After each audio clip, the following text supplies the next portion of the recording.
I'm here with Jesse Armenta, and we want Jesse to talk about the memorial itself. Yes. And then the ceremony that'll happen on Monday. So Yes. kind of just fill us in on that and why this is such a special place. And the thing I've always really appreciated about it is how the Vietnam veterans really take care of it. You know, a lot of pride in this place, and Yes. it's an important time to come together on Memorial Day. So talk a little bit about Okay. the memorial and what's going to happen Monday. Great. Well, first of all, I want to thank you, Mayor, for inviting me out here. The long history behind this, I'll keep it brief. Back in November of 1989, I thought about the memorial wall in D.C., and I started thinking about Monterey County, and I decided we needed to do something here in terms of memorial. Memorial sites are not new, but we didn't have one in Monterey County to honor the Vietnam veterans that were killed in action or died as a result of wounds sustained in action. So in 1989, I went ahead and contacted a couple of people at Sacramento, B.T. Collins, I and remember. Sure. Lieutenant Governor Bustamante. Told them what we're up to, talked to the county and the city, and of course you were mayor before, and always been supportive of this project. So the committee was formed. There was about 7 of us, the original members, and we had people that were veterans, other people that lost someone that were related to that also wanted to get involved. So it was open to committee, you know. Right. So I was on the committee as a founder and first president for 13 years, and we had some fundraisers. All those sandbags out there, we filled them with set concrete. That's why you see it looked like a bunker. This is the first piece that we did. Yeah, let's walk through some of the highlights of the memorial. Spearhead and the flagpoles. I received a call from Peter Cassavan, a friend of ours. Oh yeah, you bet. And he offered to help design the original piece here. And right across from here, we had 68 crosses that we had out here, and we set them up. So it was an ongoing project, a lot of community support, but I thought the memorial would be built within a year or two. Didn't happen. It was a struggle. So I stayed on for about 13 years. My brother Fernando, obviously, was a county board of supervisors. He was involved in the committee, my brother Mike and so forth. A gentleman by the name of David Keith was also involved. He lost a brother in Vietnam. Right, I remember David. And the United Veterans Council out of Spreckles was the first organization that actually donated $1,000 for us to set up the 501c3. Okay. So, and that's where I met David. And David actually had been thinking about doing a memorial as well. So he was invited to be part of the committee. How did you choose this spot? Well, we kind of just drove around, and I happened to spot this place here. And it basically was a landfill of concrete and shrubs. Okay. And I just liked the view. I thought, this is, you know, a beautiful view. Of course, the trees now are growing.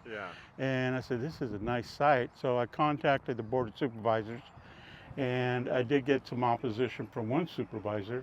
And he called me up and told me he had 13,000 constituents. And he asked me, how many people you got? I go, there's 4 of us. And so they were going to come out the following day to do a site visit. He told me he wasn't going to support it. We came out here and took the hill, put an American flag, came out on the front page. And that was David Keith, myself, Juan Martinez, and Louis Montano. Okay. And we stuck the flag up here. So when the media interviewed one supervisor who was against it, he made a comment, was 2 comments that were kind of interesting. One is he couldn't think of a better site, okay? And 2, that we had served together, which was kind of an interesting comment.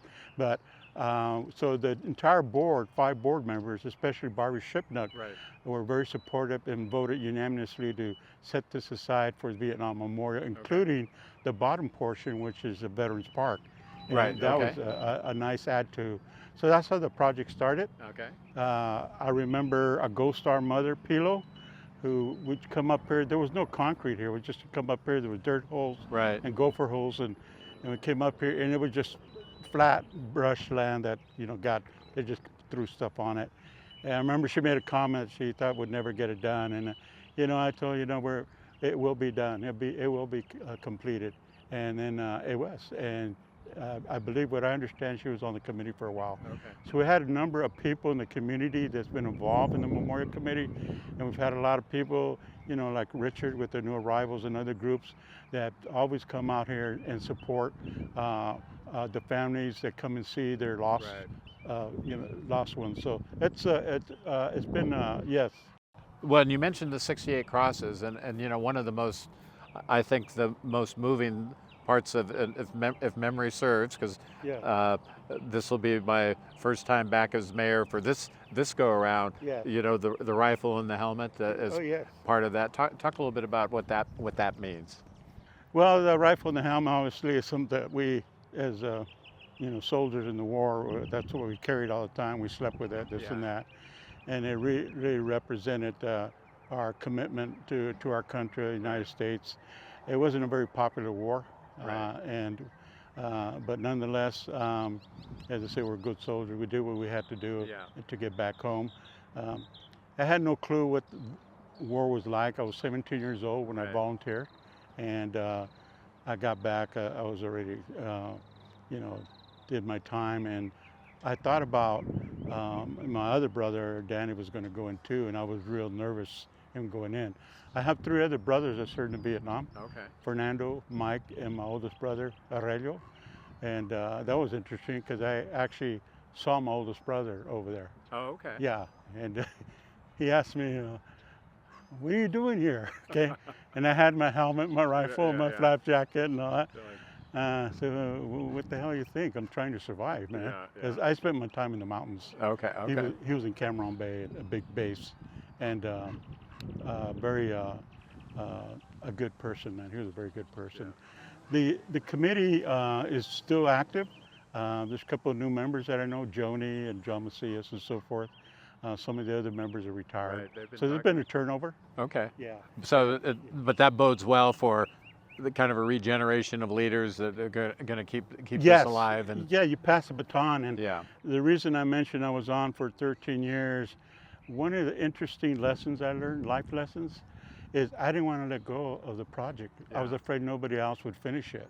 As soon as I let it go, things started to come together a lot faster. Okay. That was interesting. Well, there is a life lesson. There's something to be learned there. Exactly. Well, talk about the other touches that people have added, and because it's amazing to me just how many. They're not little touches, but they're significant. Well, they are, and obviously one of the main pieces of Gold Star Mothers. Right.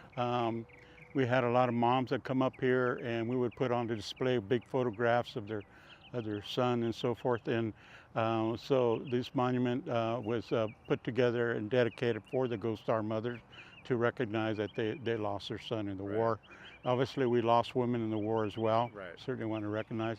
This other piece is a Purple Hearts. Okay. And that was done by a Purple Hearts group, and they wanted to recognize veterans that were wounded and in the war, and so they requested permission to put this up, and we certainly said they were accommodated. And it was the Military Order of the Purple Hearts organization that put it up, Post 549 chapter, and there's a real nice, beautiful piece they put together. Then we have 2 other pieces, a Killed in Action. That was done recently, and that one there was the one with the helmet and the M16. Right. And then we have the POW MIA one, as well. And that one's very interesting because you notice where everywhere you go you see this POW MIA flag flying. We still have soldiers that are unaccounted for. Okay. And that's why the flag still flies. And yeah, because there was a lot of prisoners and so forth. And of course, Everett Alvarez, right? Yes. Yeah. When I called Everett the day I had a conversation with that supervisor and told me he wasn't going to support it.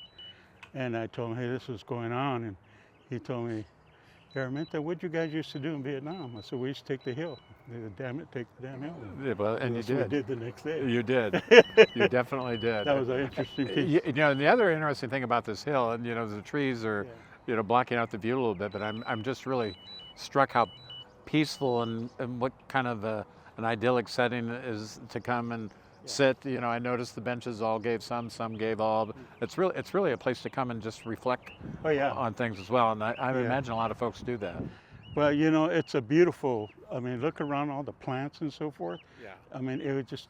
I mean, I came a little bit earlier than the scheduled time, and I just sat here for about half an hour just to. Okay. It was just a quiet time and just to reflect on the project and how it started and so forth. Yeah.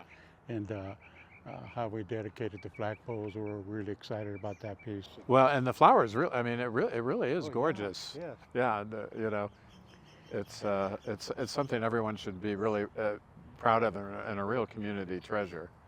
Yeah, it takes a lot of work and resources. We had a couple of veterans, and one particular spent 20 years coming up here to maintain it, Bill. And there are other people just come up here, or groups.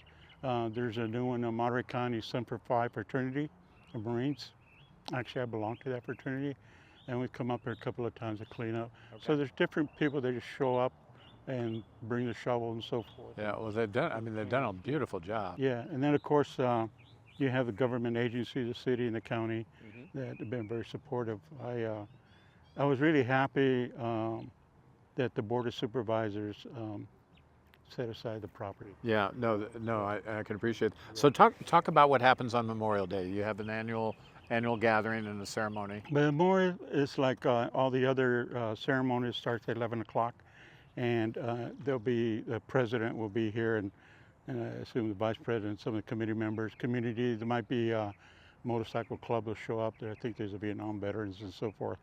And the whole purpose behind the ceremony is to stop and just pay your respects and just meditate and think about our brothers and sisters that we lost in the war.